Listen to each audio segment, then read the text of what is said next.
Hey there, YouTube. What's going on? This is TR Bailey, about to be heading out to work. But first, I figured I'd do a deck profile for you guys of a deck that I think is actually very, very, very good and has a very good matchup in this meta against both spellbooks and dragons. And I actually feel very strongly that this is the deck I should have played at the WCQ and not Dragon Rulers, as funny as that sounds. Anyway, let's go ahead and get into it, and I'll discuss some card choices and such. So, the first card in there is a Card D. Now, the reason why I play Card D now is I didn't used to like Card D in Heroes, but I think a one or two of in this deck is actually really helpful to kind of balance out the fact that other decks have a lot more speed and consistency than this deck does. And Card D just helps in the grind game situations against like spellbooks or against like Evil Swarms and other rogue decks. So, alright. So we have, the 3 Bubble Man. That's the reason why the deck can actually survive during a format like this, because it gives it the speed it needs to be able to quickly end games. So, go into your heroic champion plays, your blade armors, etc. 3 Alias. I like 3 Alias because I just think that a 1900 beater is definitely a necessary thing in this deck, and I don't like 1 or 2 of them. I like 3. I like to be able to normal summon and make plays. So 1 Stratos, obviously. Stratos is straight up ridiculous. Alright, and then Super Poly. So I usually don't play this in my main deck of heroes. A lot of those people that know my hero list, this is usually a side deck only card. But once again, I feel like in this format that this is a bit different. So Super Polying with a Draco Sack would be very good, and Abyss Gaios. There's certain plays that you can make. Let's say if you have a Ab-Zero, you can Super Poly and make a huge play to wipe a whole board clean. So yeah, there's a lot of plays that you can make with the Super Poly, and that's why I think it deserves a spot at this point in the deck. Alright, then I have 2 A Hero Lives. Self-explanatory, sets up your OTKs, sets up your plays, makes it where you have a lot of monsters in your deck. So the best part about Bubble Man heroes is heroes usually struggle because of the lack of monsters. As you can see here, there's 8, including a Card D. So basically with Hero Lives, E-Call, and Miracle Fusion, it makes it where you have more monsters, especially since Rodent and E-Call are cards as well. But Hero Lives helps you set up more plays, and it's great.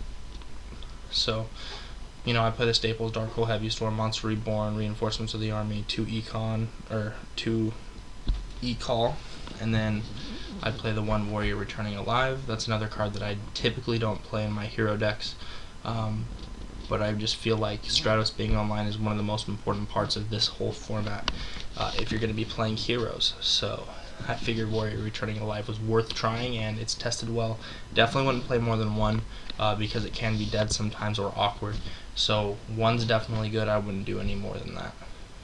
2 Gemini Spark, because I don't want it to clog, because you don't want to have those bad hero hands. They do exist. They're not very often, but usually it involves drawing multiple copies of Spark with no alias. So then I play 2 Dualis for consistency, obviously, and then we already went through Heavy Storm, Book of Moon, Monster Reborn, Rhoda, and then 3 Miracle, because you should be playing 3 of them. It's a 3200 beat stick spell card, basically, that gives you a +2 when it dies.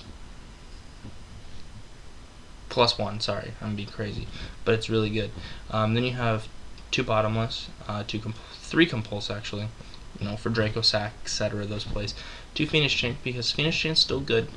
It's not as good as it was, but in Heroes it's very good because of the fact that you can Phoenix Chain attack over, and Phoenix Chain is really good against spellbooks, and it's good against Evil Swarms as well. It's not as strong against dragons as I'd like it to be, but it does have its plays.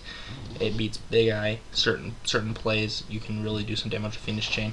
And if you have to play it against a Draco Sack, don't do it when they activate to get tokens. Do it when they activate to pop. That's all I have to say about that. Hero Blast. Self-explanatory. It's a 1-of because I don't want to draw it too often, but it helps set up Spark plays and plays with Alias. It also assists in ending turns. So you can't Miracle under Kaiku the Ghost Destroyer, but with Hero Blast you can Hero Blast your Alias and then Miracle. That's a pretty solid play. I only play 1 Mirror Force in this list because Mirror Force isn't as good as it used to be. I usually have 2 in most of my list. I'm considering putting in a second one over the third Compulse, but Compulse is better. Solemn Judgment, self-explanatory. I don't play Warning because it makes awkward plays in this deck, because a lot of times your life points are low, and I just don't want to be in that situation, because I put it in here and I was in that situation 4 times on Dueling Network. I don't want to play that game. 2 Torrential, Call of the Haunted, because the same reasoning as I had with Return, or Warrior Returning, is because the most important thing in this format is to have Stratos online. So if you have Stratos online, you're winning the game. So that's why we do that. And then 2 Vanity's Emptiness. This card is ridiculous in this deck, and the thing is, you can set it up to where you flip Vanities on your opponent's turn, and then you e-call, and then Vanities goes away and you kill them.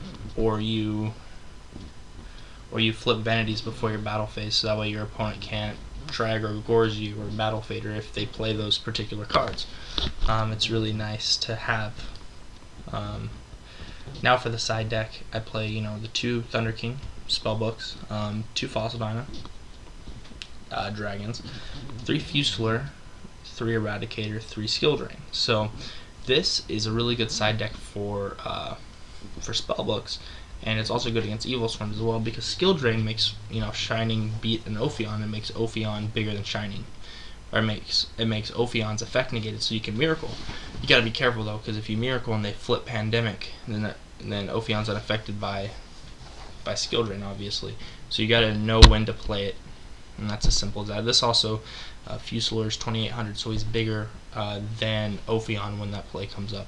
And that also, with the Eradicators, why I play Crazy Box here in the extra deck. And then I have 2 MST, self-explanatory, and then a second Super Poly, because if you play a mirror match, or if you play specific matchups where you'd like another Super Poly, I do that against Chain Burn.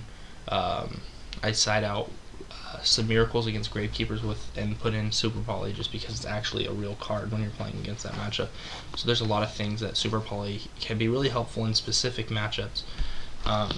Then for the extra, the standard 2 Shining, 2 0. A lot of people play 1. I considered cutting 1 for a Paplo Operative, because that card's really, really good and very underrated, but I'm keeping it at 2 zeros right now because I don't want to have a pop-up situation where I need a second one. It's rare, but it happens. 1 Tornado, a finisher. He's good. Nova Master. You don't really summon this guy very often, but he does have a pretty ridiculous effect when it goes off. Escarido. With Super Poly, you just put all the elements in there, and Gaia is really good as well. And because I play Card D, I actually have been able to summon Gaia a couple times, so it's really great to have that online sometimes. 1 Blade Armor, 1 Maestroke. I chose to play Maestroke over Utopia now, just because of Ophion. Usually I would have chosen Utopia over Maestroke, because 2500 Light and Warrior is very good, but in this particular case, I'm going with Maestroke. If I had played Rivalry on my board, it would be a Utopia for sure, and Black Ship would be a Paplo Operative.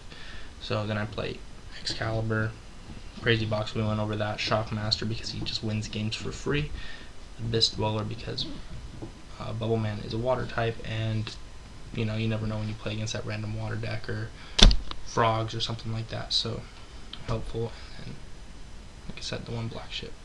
So this is my hero deck list for this format. Tell me what you guys think. Don't forget to like, subscribe, and comment, and let me know what you guys want to see, and maybe later on I'll do some videos playing this deck. It has tested very, very well. So alright guys, thanks for watching. That's TR Bailey signing out.